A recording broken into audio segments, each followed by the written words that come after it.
गांव का चौपाल, पेड़ के नीचे लोग जमा, जहां सेठ धर्मीलाल चौपाल पर बैठा है।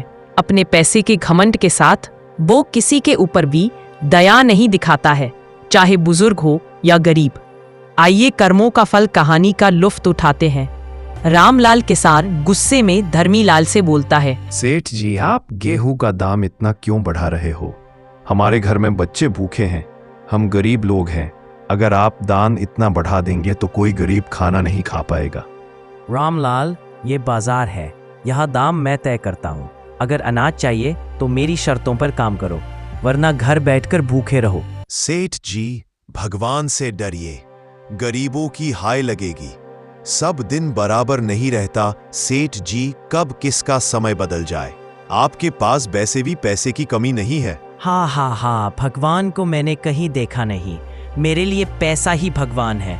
तुम गरीब लोग क्या जानो, तुम्हें तो बस खेत में मेहनत करने के अलावा कुछ नहीं आता। तुम लोग मुझे ज्ञान दे रहे हो। गांव वाले निराश होकर चुप रह जाते हैं और सभी अपने अपने घर चले आते हैं। रामलाल का घर छोटा मिट्टी का कच्चा घर, बच्चे भूख से बिलप रहे होते हैं। राधा, रामलाल की बेटी, आंसू भरी आंखों से एवं दया भाव से अपने बाबूजी से बोलती है। खाना न खाने के वजह से बोला भी नहीं जा रहा था।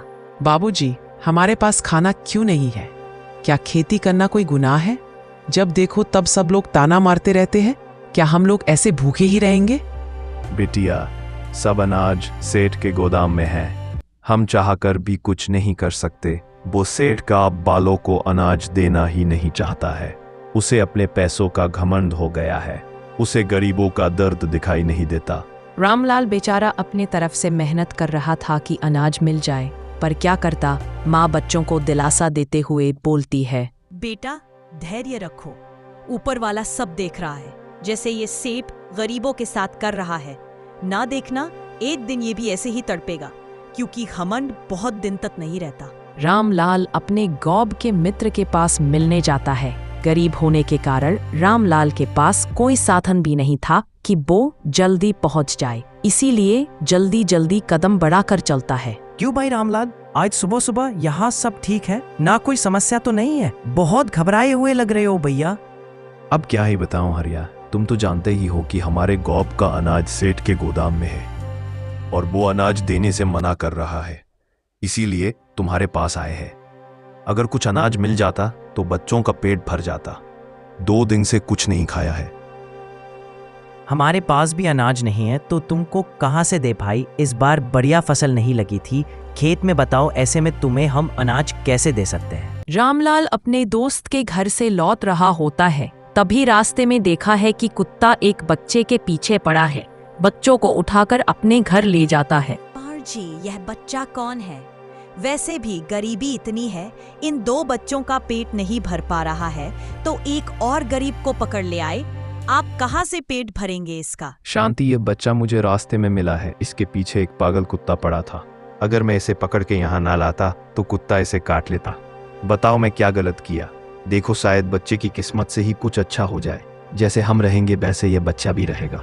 तभी ऐसे ही एक दिन चमचमाती हुई कार आकर रामलाल के आंगन में रुकती है और उससे एक हट्टा कट्टा नौजवान उतरता है और अंदर आता है। रामलाल जी, मैं आपका बहुत बड़ा आभारी हूँ। मैं आपके गांव में मेला देखने आया, तब मेरा बच्चा खो गया। हम लोगों ने इसे बहुत ढूंढा, फिर हमें रास्ते में पता चला कि आपके घर में है। इसीलिए मैं देरी ना करते हुए आपके घर आ गया। मेरा एक ही बच्चा था। आज मैं आपके ऊपर बहुत खुश हूँ। आप एक अनजान बच्चों को अपने घर में रखा। मांगिए, आपको क्या चाहिए, मैं आपको मुंह मांगा इनाम दूंगा। सेठ जी, आप बहुत बड़े आदमी लग रहे हैं। हम लोग भले गरीब हैं, पर किसी भी काम में स्वार्थ नहीं रखते। कोई भी काम हो निस्वार्थ भाव से करते हैं। आपके बच्चे की कोई कीमत नहीं है। मुझे कुछ नहीं चाहिए, बस आपका बच्चा सही सलामत है। मुझे इस बात की बहुत खुशी है। आप इसे ले जाइए। सेठ चला जाता है। जैसे वह अपने घर पहुंचता है, उसका बेटा उसे परिवार के बारे में सब बता देता है कि वो लोग बहुत गरीब है।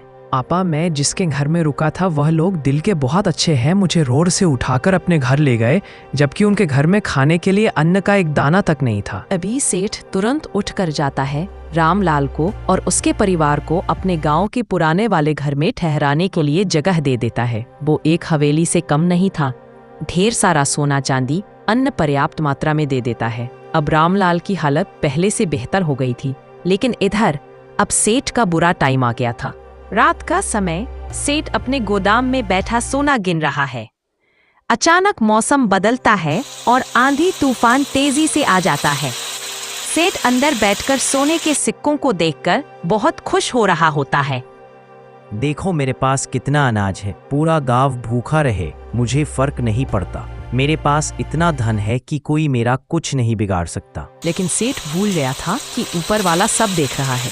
आसमान में काले बादल, तेज आंधी, गांव वाले घबराए हुए सब डर जाते हैं। लेकिन सेठ तो अंदर बैठा हुआ गोदाम में, उसे क्या पता बाहर क्या हो रहा है। तभी सब गांव वाले हल्ला करते हैं। अरे, इतना भयानक तूफान मैंने कभी नहीं देखा। आज मौसम तो बहुत खतरनाक हो रहा है। लगता है आज तूफान बहुत तेज आएगा। ऐसा तूफान हमेशा क्षति पहुंचता है। भगवान जाने आज क्या होगा। आंधी तूफान से सेठ का गोदाम गिर जाता है। सारा अनाज बारिश में भीग जाता है। पूरा अनाज भीगने की वजह से खराब हो जाता है और धीरे धीरे उधर बहने लगता है। सेठ हैरान रह जाता है और चिल्लाकर बोलता है, हे भगवान, मेरा सब कुछ लुट गया। मेरा अनाज, मेरा सोना सब खत्म हो गया। अब मैं कहीं का नहीं रह गया। मेरा सब बर्बाद हो गया। मेरा पूरा अनाज खत्म हो गया। जिस अनाज को उसने गरीबों से छीन लिया था, वही अनाज अब हवा और पानी में बह गया। अब सेठ को खूब एहसास हो गया था कि गरीबों का पेट मारने से हमेशा उसका परिणाम गलत ही होता है। अगले दिन सेठ भूखा प्यासा गांव में भटक रहा है। भाई, मुझे थोड़ा पानी दे दो। मैं भूखा हूँ, प्यास के कारण मेरी मौत हो जाएगी। कोई मुझे पानी पिलाओ। जब हम भूखे थे तूने दाना नहीं दिया, अब हम क्यों दें? हमारे पास न तो पानी है और न ही अनाज। जाओ भूखे प्यासे रहो। सेठ थक कर जमीन पर गिर जाता है। तभी राधा उसके पास आती है। राधा पानी का कटोरा बढ़ाते हुए, लो सेठ जी, पानी पी लो। भूख प्यास सबसे बड़ी होती है। भले ही तुम हम लोगों के साथ गलत किया, पर हमारे लिए सब प्राणी बराबर है। जो तुमने किया वो तुम्हारा कर्म है। मैं अपना कर्म कर रही हूँ। बिटिया, मैंने तेरा हक छीना और तू मुझे पानी पिला रही है। तुम गरीब हो लेकिन दिल से अमीर हो। मुझे माफ कर दो, मैं दौलत में इतना अंधा हो गया था कि मुझे गरीबों की मजबूरी नहीं दिखी और मेरा सब छीन दिया। सेठ गांव वालों को बुलाकर सबके सामने हाथ जोड़ता है और अपने गलती का माफी मांगता है और कहता है, भाइयों बहनों, मैंने लालच में आकर आप सबका हक छीना, लेकिन आज मैंने सीख लिया है, पैसा सब कुछ नहीं है। अब से मेरा गोदाम सबका है। अनाज और धन बांट लो। ये गांव सिर्फ मेरा नहीं, हम सबका है। देखो मैंने रामलाल को कितना भला बुरा कहा और आज देखो बहुत कितना बड़ा आदमी है। सेठ जी, आपने दिल जीत लिया। धन खोकर सेठ जी आपने ने जीवन का सबसे बड़ा धन पा लिया। दोस्तों, जिंदगी में चाहे कितनी भी दौलत क्यों ना हो, अगर दया और इंसानियत नहीं है तो सब व्यर्थ है। याद रखिए, कर्म का फल हर किसी को मिलता है। इसलिए हमेशा सच्चाई और दया का रास्ता अपनाइए। फिर मिलते हैं आपको एक और नई कहानी के साथ। तब तक आप चैनल को सब्सक्राइब कर लीजिए।